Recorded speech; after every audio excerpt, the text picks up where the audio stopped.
Bem-vindos.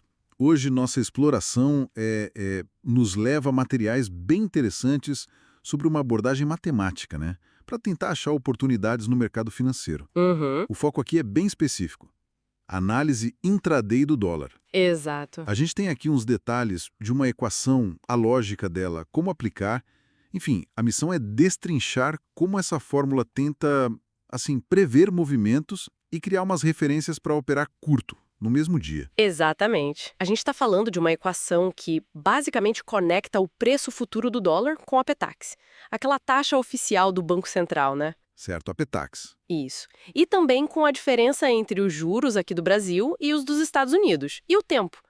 Ela usa o número Euler, o famoso E. Ah, o E da matemática. Esse mesmo. Ele é ótimo para modelar essa coisa de capitalização contínua, sabe? Dos juros.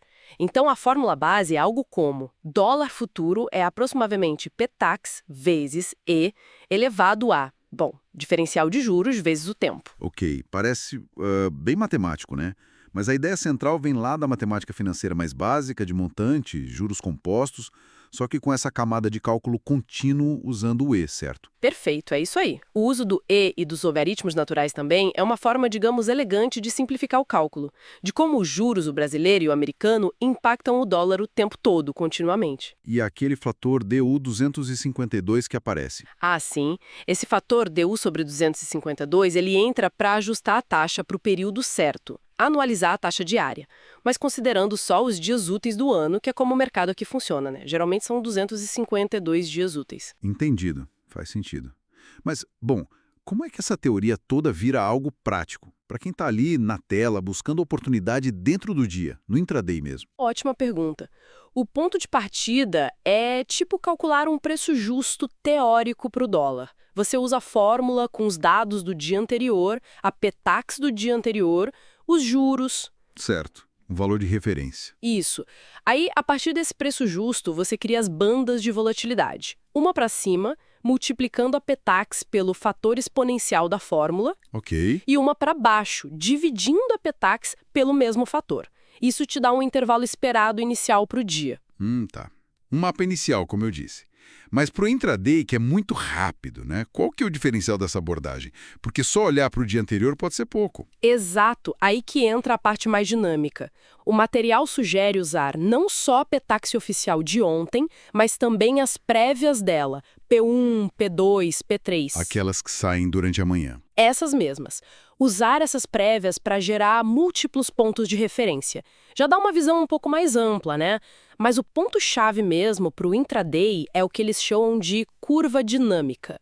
Curva dinâmica? Só interessante. Como funciona isso? Então, a ideia é recalcular aquele preço justo teórico, só que durante o pregão atual. Você pega, por exemplo, a primeira prévia da Petax do dia, lá pelas 10h15 da manhã, Uhum. e usa as taxas de juros daquele momento, as taxas que estão sendo negociadas na hora. Ah, então você atualiza a referência com dados do próprio dia. Exatamente. Isso gera um ponto de referência que se move junto com o mercado, entende? Uma região teórica atualizada. E essa região pode indicar onde talvez ocorra troca de lote, absorção ou até exaustão de um movimento. Entendi. Então a estratégia não é só ver se o preço saiu das bandas calculadas ontem. É acompanhar como o preço se comporta em relação a essas bandas que são recalculadas, que são vivas, digamos assim. Isso, vivas é uma boa palavra. Você observa a relação do preço que está na tela com essas bandas móveis. Por exemplo, se a banda de baixo, a inferior, começa a subir a cada recálculo, Certo. o modelo pode estar te dizendo que o suporte para o preço está aumentando, que o justo está subindo. Ou, sei lá, o preço rompe a banda de cima. E no próximo recálculo, a banda de baixo também sobe junto. Isso pode ser um sinal de que o valor justo teórico está acompanhando a alta, talvez validando aquele movimento, sabe? Faz sentido. É como tentar ver se o preço está caro ou barato em relação ao custo do dinheiro aos juros naquele instante. Precisamente. É uma forma de avaliar o custo do dinheiro refletido no câmbio, assumindo que o mercado, teoricamente, não tem arbitragem fácil ali naquele momento, em relação aos juros. Interessante essa abordagem quantitativa para o intraday. Mas uma dúvida. Confiar só nessa matemática dos juros não acaba deixando de fora outros fatores super importantes no intraday? Tipo, Uma notícia que sai do nada, ou o fluxo de ordens, a briga dos players. É uma observação muito pertinente, sem dúvida.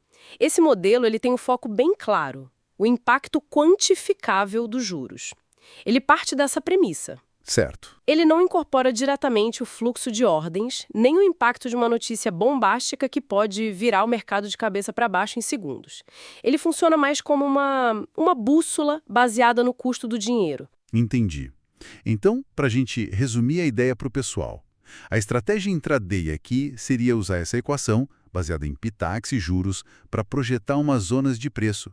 Mas o pulo do gato é recalcular isso dinamicamente com os dados frescos do pregão, Isso. para tentar pegar possíveis pontos onde o preço pode virar ou continuar, sempre comparando com esse valor justo que vai mudando ao longo do dia. Perfeitamente colocado. É uma tentativa de quantificar o impacto dos juros no câmbio quase que em tempo real, sabe? Buscando aqueles desalinhamentos momentâneos que podem talvez ser uma oportunidade de curto prazo. Fica então a reflexão, né?